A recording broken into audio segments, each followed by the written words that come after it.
Good afternoon, Sue Smith sitting in for Aaron Rand, and lots of business news this week. Let's get straight to it with Amanda Lag. Amanda is CTV News Chief Financial Correspondent. Hi, Amanda. Hi. So we have to start with Trump, and I feel like he's the great reneger. Now he wants to renege on this Kuzma deal, saying, well, the U.S., we don't need Canada, and all the stuff that he said. What's really going on there, do you think? And it's not that easy to get out of the deal, right?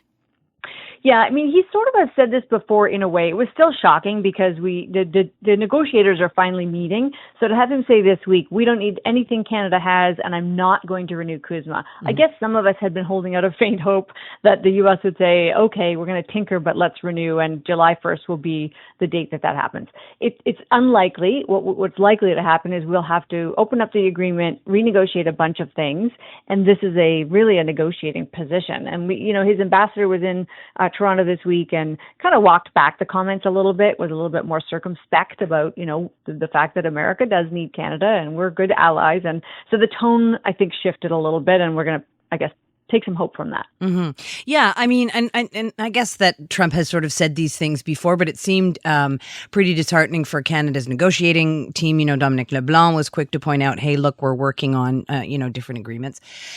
So what happens July 1st if there is no agreement? Do they just kick it for another year? Yeah, I mean, July 1st is kind of a soft deadline. But if what they say is we're not renewing automatically, then negotiations start, and negotiations could take a long time. So in a strange way, Canada, because we still have 90% of our goods trading tariff-free, we're still better off than most countries of the world with America right now. Apart from some really serious irritants, and we'll put steel and aluminum and lumber on that list, kicking the can down the road is actually not a bad thing for us. It leaves us still in a state of uncertainty about what's going to happen, especially to some key sectors. Autos would be front and center on that.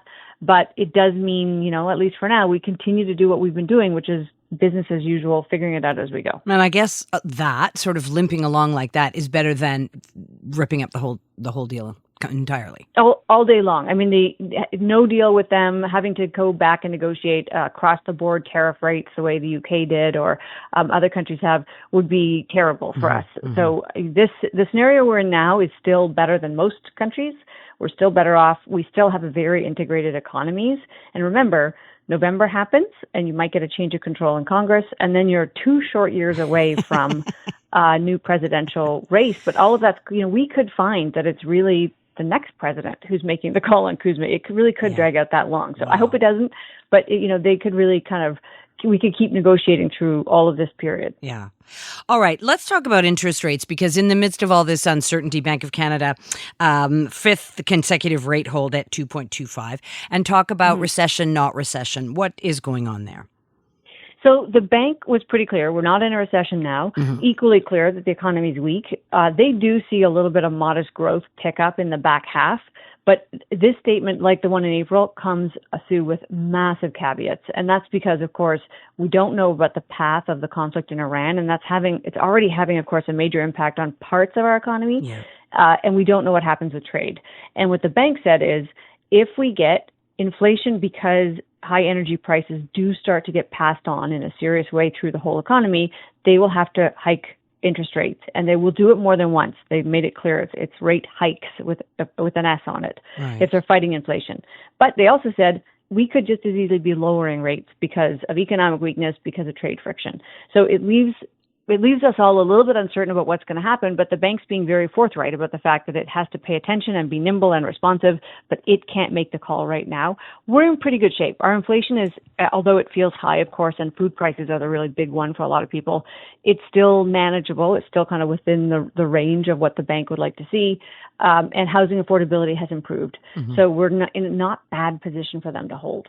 Yeah, and kind of interesting that the government seems to be using other tools to deal with things like high food prices and high gas prices. I'm thinking of, taking off the taxes as one of the measures instead of playing with interest rates.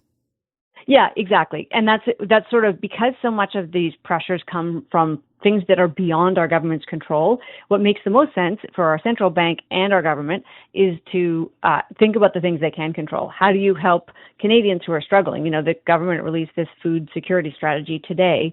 I haven't dug into it enough, Sue, to know whether, this is going to solve all the problems, but it's an effort to actually address those issues that are really hitting Canadians hard. I haven't dug into it either, but I noticed that it's, again, sort of like, hey, you know what? We need to grow more food in Canada. It seems to be more like a strategy about homegrown stuff instead of being reliant on imports, which seems to be consistent with the government's message, ever since sort of the battle started with Trump. I agree. I mean, if there's a word, right, that describes kind of the state of mind, it's sovereignty, economic sovereignty, food sovereignty, energy sovereignty, AI sovereignty. It's like we need to actually be in control of our own destiny. The other thing I liked about it, I don't know whether it's going to work. I'm waiting to see some analysis on this, but the idea that there'll be sort of, centralized purchasing for grocers that can offer better prices to Canadians. Yeah. I think that's important.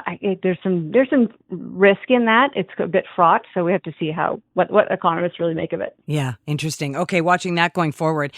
So I don't know how closely you've been watching Wall Street today, but SpaceX obviously going crazy. So tell us about this IPO, because there's certainly been a lot of publicity around it. Yeah, interesting to see it pop that much at the open. It's an interesting IPO for a few different reasons, not least because it's so huge, and because, of course, it makes Elon Musk so incredibly wealthy. We just have never seen anything like this before on either front. Isn't he already the wealthiest?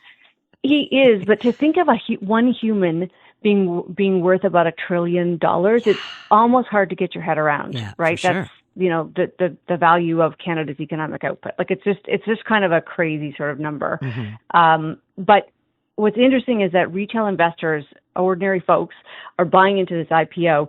Most of the time when an IPO is issued, there's a lockup period. Insiders can't sell their shares right away. So you're sort of protected from a big downdraft.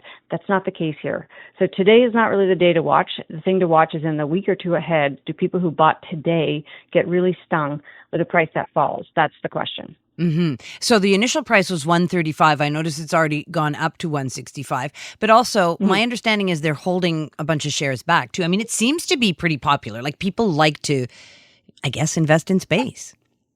Yeah, and I mean, remember, the SpaceX part of it's sort of a funny business. The Starlink business is good value, so people might be buying it because there's real value there, or they might just want to see what happens, right? It's hard to know exactly. There's a lot of enthusiasm around this, but I would say exercise caution. I wouldn't put all your life savings into it because this one could be very volatile in the weeks ahead. Okay, so you didn't buy any, Amanda?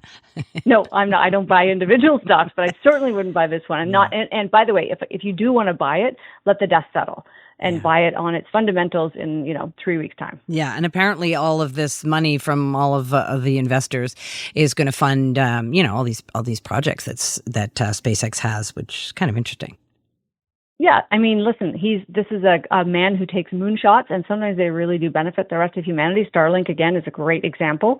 Maybe he does figure out a way to, get to the moon, mine in space. There's lots of things we could do that are interesting, and $1 trillion mansion up on the moon. Exactly. Thanks so much, Amanda. Great to talk. Canadian women are looking for more out of themselves, their businesses, their elected leaders, and the world around them. And that's why we're thrilled to introduce the Honest Talk podcast. I'm Jennifer Stewart. And I'm Catherine Clark. And in this podcast, we interview Canada's most inspiring women. Entrepreneurs, artists, athletes, politicians, and newsmakers, all at different stages of their journey. So if you're looking to connect, then we hope you'll join us. Listen to the Honest Talk podcast on iHeartRadio or wherever you listen to your podcasts.